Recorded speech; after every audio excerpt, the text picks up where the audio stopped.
देशवासियों, जय हिंद। मैं डॉक्टर BL कुमावत अचरोड़ जयपुर से हूँ, एक होम्योपैथिक चिकित्सक हूँ। आज अपन चर्चा करते हैं देश में जो बेरोजगारी की समस्या है उसी के संदर्भ में। तो आज अपन जब युवा पीढ़ी की तरफ देखते हैं तो हर आदमी ये सोचता है कि मैं कोई नौकरी करूं, चाहे वो प्राइवेट जॉब हो चाहे गवर्नमेंट जॉब हो, लेकिन हर युवा का रुझान यह है कि मैं कोई भी ऐसी नौकरी जिससे मैं मेरी आजीविका चला सकूं। उद्यमी बनने की या जो हाथ का काम है उससे लोगों की एक तरह से दूर हटते जा रहे हैं। हाथ का काम क्या इतना बुरा है? आज अपन किसी भी बेटी की रिश्ते की भी चर्चा करते हैं तो लोग कहते हैं साहब लड़का क्या करता है? अरे साहब फला डिपार्टमेंट में ऑफिसर है, हाथ का काम नहीं है। हाथ का काम इतना बुरा हो गया, जिस हाथ ने अपनी कूंची थामी और ऐसी ऐसी पेंटिंग और चित्रकारी की जिसकी आज विश्व मार्केट में करोड़ों की कीमत है, तो हाथ का काम कहाँ बुरा हो गया सर? जिन हाथों ने छिन्नी पकड़ी, हथौड़ा पकड़ा और अजंता एलोरा की गुफाओं में वो मूर्तियां और वो वास्तुकला उकेरी जिनको आज पूरे विश्व समुदाय के लोग आकर के देखते हैं, तो ऐसी हाथ की कला से लोग दूर क्यों हो रहे हैं? हाथ क्या इतना बुरा है हाथ का काम? तो मैं सभी युवा साथियों से निवेदन करता हूँ कि आप हाथ के काम को में पारंगत होकर के काम करें, उसमें समर्पित हों। और ऐसे अगर जब आप काम करेंगे, कोई भी हाथ का हुनर हो, उस काम में आप अपने भाग्य को आजमाना शुरू करेंगे। मैं ये नहीं कहता कि आप गवर्नमेंट जॉब की तरफ न जाएं, लेकिन अगर जब गवर्नमेंट जॉब न मिले तो कम से कम आप ये तो सोचें कि अपन ऐसा हुनर करें जिससे अपन खुद की आजीविका भी चला सकें और लोगों को भी रोजगार दे सकें। तो जितने भी अपने जो हस्तकला है, चाहे वो पेंटिंग की हो, वास्तुकला हो, मूर्ति कला हो, बढ़ईगिरी का काम हो, तो इन कामों को करने में एक तरह से पारंगत हों। आज अगर देखते हैं तो आपको एक अच्छा इलेक्ट्रिशियन भी नहीं मिलेगा, अच्छा वास्तुकार भी नहीं मिलेगा। जब भगवान कोई भी मकान बनाने की सोचता है तो अच्छा कारीगर नहीं मिल पाता है, और जैसा भी वो बना करके देते हैं उसमें रहना शुरू कर देते हैं। तो युवा साथियों, अपनी जो हस्तकला है उसी से अपन इस देश में बेरोजगारी को मिटा सकते हैं।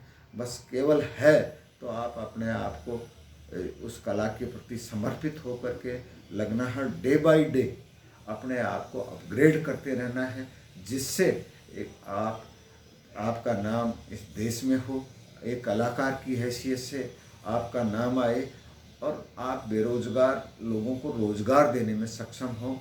ऐसा कोई भी काम आप चुने, अपनी रुचि के हिसाब से काम चुने। ये नहीं है कि मैं ये नहीं कहता आपको भाई कोई दूसरा ये काम कर रहा है तो भेड़ चाल में न चले।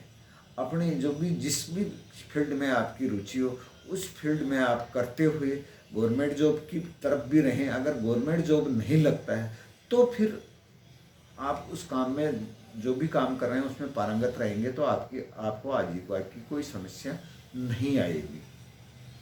आज अपनी जो शिक्षा प्रणाली है वो शिक्षा प्रणाली भी एक तरह से बेरोजगार पैदा कर रही है। इसमें रोजगार देने की कोई शिक्षा नहीं है। पहले अपने पूर्वजों के ज़माने से कोई भी बेरोजगार नहीं था। सबकी व्यवस्था बहुत ही अपने जो पूर्वज थे उन्होंने बिल्कुल सेटल कर रखी थी, और उसी हिसाब से कोई भी आदमी बेरोजगार नहीं होता था। सब अपना रोजगार करके अपना और अपने परिवार का की आजीविका आराम से चलाते थे। लेकिन जब ये शिक्षा का प्रभाव बढ़ा तो लोगों में बेरोजगारी की समस्या आ गई। लोग हाथ के काम से घृणा करने लग गए। हर आदमी की ये सोच रही कि मैं कैसे भी भाग दौड़ करके एक बार गवर्नमेंट जॉब में सेलेक्ट हो जाऊं, फिर वहाँ काम चाहे मैं करूं चाहे नहीं करूं तो मेरा प्रमोशन होता रहेगा और मैं मेरी आजीविका चला लूँगा। गवर्नमेंट को भी इसमें थोड़ा सा ध्यान देना चाहिए। जो भी गवर्नमेंट एम्प्लॉय है, उसकी काम की क्वालिटी के आधार पर उसका प्रमोशन हो, न कि उसके 2-4 साल पुराना हो गया, 5 साल पे प्रमोशन देना ये कोई ज़रूरी नहीं होता है। अगर उसमें काम के प्रति रुचि नहीं है, काम करने में सक्षम ही नहीं है, तो उसको प्रमोशन न दे करके उसको जैसे डिमोशन भी दे सकते हैं।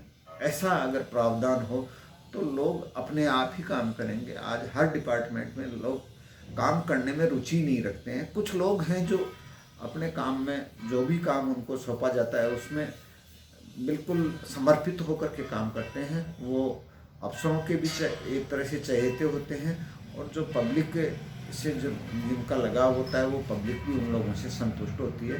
तो मैं सभी युवा साथियों से मेरा निवेदन है कि आप अपने जो हाथ से काम करने वाले हैं वो करते रहें।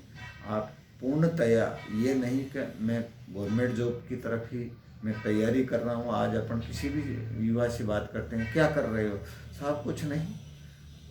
तो फिर भाई आजीविका कैसे चलेगी, भविष्य में क्या होगा? साहब तैयारी कर रहा हूँ। अरे तैयारी कितने दिन करोगे भाई? तैयारी की भी लिमिट होती है। 25 साल की अवस्था तक कोई ना कोई काम अगले को ले लेना चाहिए, लेकिन अपने यहाँ तो 35-40 साल तक लोग तैयारी में लगे रहते हैं, जबकि 25 साल के बाद में लोगों का एक तरह से अनुभव का समय हो जाता है। तो उन लोगों के पास में नया अनुभव होता है और नए कोई काम करने में वो सक्षम होते हैं, बिल्कुल निठल्ले हो जाते हैं।